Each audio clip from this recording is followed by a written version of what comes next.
هەرچەندە لە ئێستادا پارێزگای هەڵەبجە لەلایەن حکوومەتی هەرێمی کوردستانەوە بە فەرمی بە پارێزگا ناسێنراوە، بەڵام هێشتا حکوومەتی عێراق شارەکەی وەک پارێزگانە ناساندووە و لە هەندێک لە پرسە گرنگەکاندا وەک قەزا پشک و بودجەی بۆ دیاری دەکات. ئەمەش بۆتە جێگەی نیگەرانی هەڵەبجەیەکان کە دەڵێن تا ئێستا نوێنەرانی کورد لە بەغدا دەوڵی جدیان نەداوە بۆ ئەوەی هەڵەبجە لە لای حکوومەت و پەرلەمانی عێراقیش وەک پارێزگا مامەڵەی لەگەڵ بکرێت. لە ڕووی ئابووریەوە لە ڕووی سیاسی و جوگرافی و هەموو ڕۆکانەوە کە سەرنجی لێبین، بەڵام من پێم وایە کە ینی نابێت لەسەر بنەمای عاتیفەیەکی کوردانە ئەم خەتایە هەمووی بخێنە سەر حکوومەتی عێراقی، بەڵکو بۆ خۆمان نەزانی کە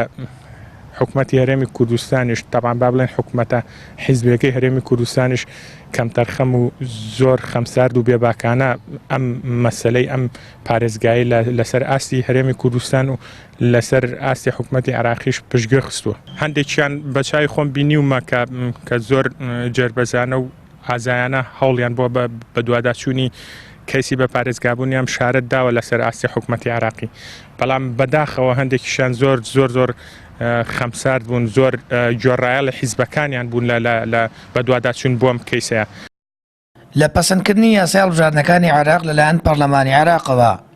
هەڵەبجە وەک قەزا ناوێنراوە و بە ڕێژەی دانیشتوانەکەشی بێت تەنها یەک کورسی پەرلەمانی عێراقی بۆ دیاری کراوە. هاوکات شارەزایەکی بواری هەڵبژاردنیش دەڵێت پەسەندکردنی پرۆژە یاسای هەڵبژاردنەکانی عێراق کاریگەری خراپی لەسەر تەواوی پشک و پرۆژەکانی پارێزگای هەڵەبجە لە ئایندەدا دەبێت. هەڵەبجە بێتە محافەزەیەک و بازنێکی سەربەخۆوە کرێ پارێزگاکە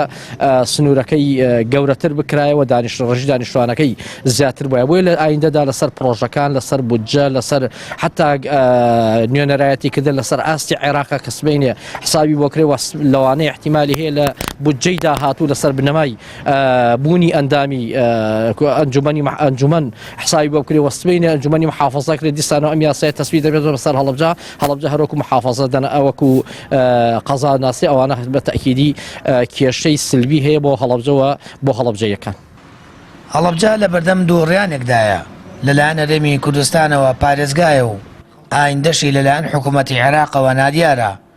بەڵام بە پێی ڕاوبۆچوونی خەڵکی هەڵەبجە شارەکەیان لەلایەن هەردوو حکوومەتی هەرێم و عێراقەوە فەرامۆش کراوە و لە دابینکردنی بودجە و خزمەتگوزاری و پرۆژەکان وەک پێویست ئاوەڕی لێ نەدراوەتەوە.